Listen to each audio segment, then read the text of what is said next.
ইসলামী যুব আন্দোলন গোপালপুর উপজেলা শাখার উদ্যোগে আজকে মোটরসাইকেল শুডাউনের কার্যক্রম।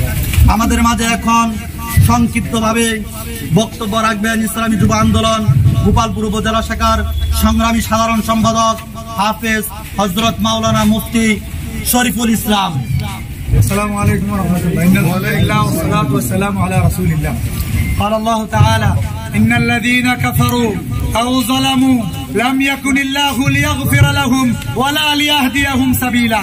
আমার আল্লাহ বলেন, নিঃসন্দেহে যারা কুফরি করেছে আর যারা জুলুম করেছে, অর্থাৎ জালিম হয়েছে, স্বৈরাচার হয়েছে, ডিক্টেটর হয়েছে, আমার আল্লাহ বলেন লাম ইয়াকুনিল্লাহু লিয়াগফির লাহুম, আল্লাহ তাদেরকে ক্ষমা করবেন না, ওয়ালা লিয়াহদিয়াহুম সাবিলা, আর এই বাতিল পালানোর মতো পথ পাবে না। আল্লাহর জমিনে আমরা বলতে চাই, নবীজির কথা আবার স্মরণ করায়া দিতে চাই। আল্লাহর নবী বলেন, ইন্নাল্লাহা তাবারাকা ওয়া তাআলা, নিঃসন্দেহে আল্লাহ তাআলা জালিমদেরকে ঢিল দিয়া রাখেন। জালিমের ক্ষমতা হয়তো দীর্ঘস্থায়ী হয়, কখনোই চিরস্থায়ী হয় না। আল্লাহ তাআলা নবীজি আলাইহিস সালামের মাধ্যমে জানাইছেন, তিরমিজির 406 নম্বর হাদিসের বর্ণনা। নবীজি বলেন, তোমরা সৎ কাজের আদেশ করবা, অসৎ কাজের নিষেধ করবা, যদি তা না করো আল্লাহ তোমাদের গজব দিবেন, এরপরে তোমাদেরকে ক্ষমা চাইলে ক্ষমা করবেন কিনা আমি নবীজিও গ্যারান্টি দিলাম না। এই জন্য জালিমের বিরুদ্ধে দাঁড়ানোর দরকার আছে না? এই বাংলার জমিন স্বাধীন হয়েছে ছাত্র ভাইদের রক্তের বিনিময়ে, এই স্বাধীনতা কাউকে কেড়ে নিতে দেব না। এখন আপনাদের সম্মুখে বক্তব্য নিয়ে আসছেন গোপালপুর উপজেলা শাখার ইসলামী যুব আন্দোলনের সংগ্রামী সহসভাপতি মুফতি মাসুদুর রহমান। নামাজ যেরকম ভাবে ফরজ এবং নামাজ শিক্ষা, ইসলামী অন্যান্য বিধানগুলো শিক্ষা করা যেরকম ফরজ, তেমনি ভাবে আল্লাহ তাআলা কোরআনের মধ্যে ইসলামকে কায়েম করা ফরজ ঘোষণা করেছেন। কথা বলেন ঠিক কিনা? ইসলাম এই জমিনে কায়েম হবে, তবে যারা ইসলামের পক্ষে থেকে তাদের কপাল সৌভাগ্যের অধিকারী হতে চায়, তারা যেন এই ইসলামী আন্দোলনের সাথে শরীক হয়। কথা বলেন ঠিক? এই ইসলামী আন্দোলনের পক্ষে আমাদের যে শ্রম ঘাম, একটাই উদ্দেশ্য, সেটা হলো দিন কায়েম করা। কথা বলেন ঠিক? যে জালেম সরকার চলে গেছে এবং যারা আসবে, যোগ্য নেতা ছাড়া, কোরআনের এলেম ছাড়া কোনোভাবেই ইসলাম কায়েম করা সম্ভব না। কথা বলেন ঠিক? এই জন্য আমাদের যোগ্য নেতা চরমনাই পীর সাহেব হুজুরের তত্ত্বাবধানে আমাদের এই আন্দোলন হবে ইসলাম কায়েমের জন্য। কথা বলেন ঠিক কিনা? এবং এটা যদি অসম্ভব মনে হয়, জালেম সরকার যে পালিয়ে যাবে, এটা কিন্তু এক সময় অনেক বড় সম্ভব মনে হইতো। সেইটা যেরকম ভাবে সম্ভব হয়েছে, ইনশাআল্লাহ এই বাংলাদেশের আকাশে কালিমার পতাকা উড়বে ইনশাআল্লাহ। আমাদের সকলকে এই কাজের সাথে লেগে থাকার তৌফিক দান করেন। সংগ্রামী সহযোদ্ধা বন্ধুগণ, ইসলামী যুব আন্দোলন গোপালপুর উপজেলা শাখার পক্ষ থেকে আমি আপনাদের সম্মুখে জানিয়ে দিতে চাই, বাংলাদেশের মানুষ আফগানিস্তান আর রাশিয়ার যুদ্ধ দেখেছে, যুদ্ধ করে নাই। কথা বলেন ঠিক কিনা? বাংলাদেশের মানুষ ফিলিস্তিন আর ইসরায়েলের যুদ্ধ দেখেছে, যুদ্ধ করে নাই। কথা বলেন ঠিক কিনা? সংগ্রামী সহযোদ্ধা বন্ধুগণ, আওয়ামী লীগ যে সুশাসন চালিয়েছে, বাংলাদেশের মানুষ যুদ্ধ করে দেখিয়েছে। কথা বলেন ঠিক কিনা? এখন আওয়ামী লীগ 16 বছর পর্যন্ত বিএনপির রক্ত চুষে খেয়েছে। কথা বলেন ঠিক কিনা? বিরোধী দলগুলোর রক্ত চুষে খেয়েছে। কথা বলেন ঠিক কিনা? পীর সাহেব চরমনায় থাকতে এটা কখনো হতে দেওয়া হবে না। কথা বলেন ঠিক কিনা? সংগ্রামী সহযোদ্ধা বন্ধুগণ, ইসলামী যুব আন্দোলনের পক্ষ থেকে জানিয়ে দিতে চাই, গোপালপুরে কোন বাজারের মধ্যে একটা চাঁদাও দেওয়া হবে না। কথা বলেন ঠিক কিনা? কোন হাটের মধ্যে চাঁদা দেওয়া হবে না, সরকারি জায়গা থেকে চাঁদা দেওয়া হবে না। সামনের শনিবারে ইসলামী যুব আন্দোলন গোপালপুরের প্রত্যেকটি হাটের মধ্যে, প্রত্যেকটি বাজারের মধ্যে টহল দিব ইনশাআল্লাহ। কথা বলেন ঠিক কিনা?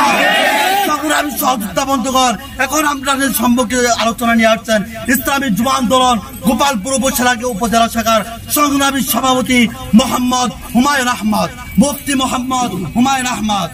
গোপালপুর ইসলামী আন্দোলন বাংলাদেশ গোপালপুর শাখার উদ্যোগে আজকের এই মোটরসাইকেল শুডাউনের সমাবেশের সম্মানিত সভাপতি আমার সামনে উপস্থিত আছেন জাতির রহমান গোপালপুরের হযরত উলামায়ে কেরাম এবং প্রিয় তৌহিদি জনতা। আমি সকলকে বলতে চাই, এক সাগর রক্তের বিনিময়ে আমরা 71 এই দেশ স্বাধীন করেছিলাম, ঠিক কিনা? 2024 সালে 5 আগস্ট আমরা আবারও দ্বিতীয় স্বাধীন এবং বিজয় অর্জন করেছি, ঠিক কিনা?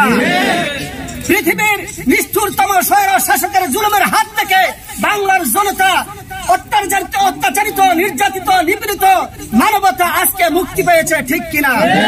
আমরা বলতে চাই, আমরা জানি যে নিষ্ঠুরতা এবং জুলুম নির্যাতনের এমন পর্যায়ে বাংলাদেশ চলে গিয়েছিল যে একেবারে সারা বিশ্বের ইতিহাসকেও আমাদের এই স্বৈর শাসক হার মানিয়েছে, ঠিক কিনা? আবু জাহেল, উৎপা, সাইবার ইতিহাসকেও হার মানিয়েছে, নমরুদ, কারুনের ইতিহাসকেও হার মানিয়েছে। এরকম জালেম সরকার আমরা বাংলাদেশে দেখতে চাই নাই। আল্লাহ তাআলা আমাদের দোয়াকে কবুল করেছেন, সে দাদা বাবুদের দেশে যে আশ্রয় গ্রহণ করেছে। সুতরাং তারা আজকে স্বাধীনতার নামে, মুক্তিযুদ্ধের চেতনার নামে আমাদের দেশ থেকে ব্যক্তি সত্তা, স্বাধীনতার সার্বভৌমত্বকে তারা ভুলুণ্ঠিত করার জন্য চক্রান্ত করেছিল আমাদের এই দেশের জালিম সরকার, শেখ হাসিনা সরকার।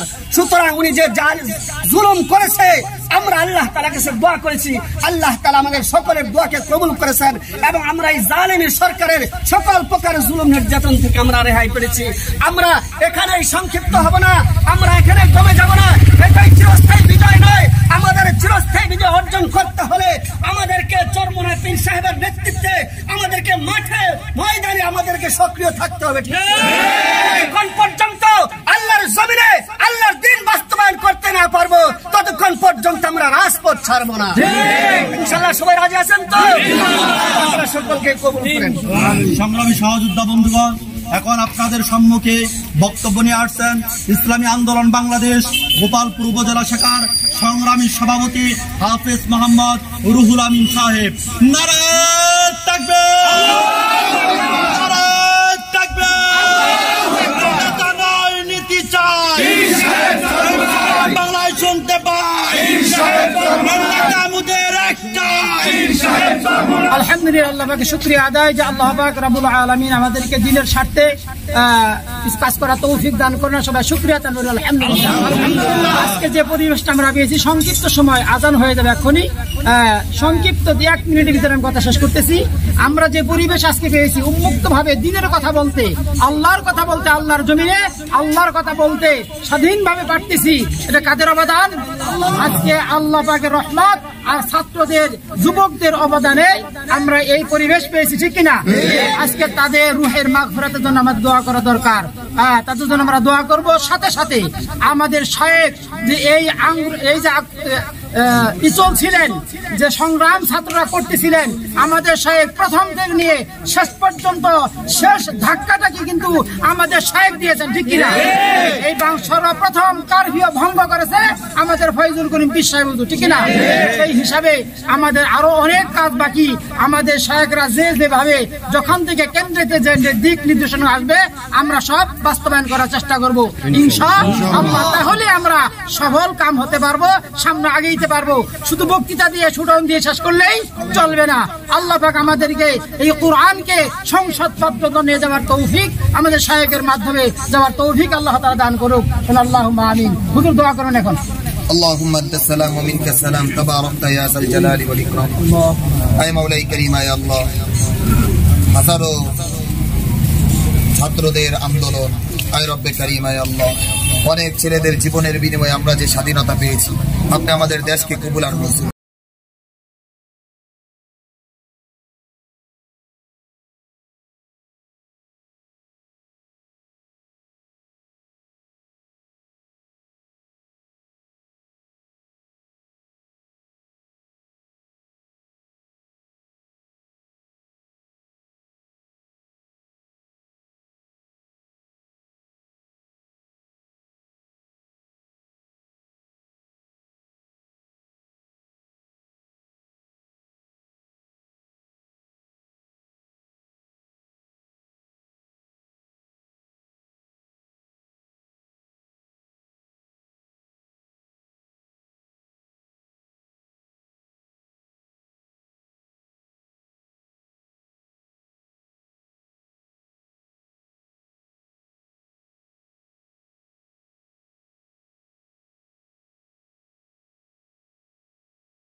থাকবে, ইসলামী রাজনীতি চলছেই চলবে, ইসলাম আছে আর ইসলাম থাকবে, ইসলামী রাজনীতি চলছেই চলবে, ইসলাম আছে আর ইসলাম থাকবে।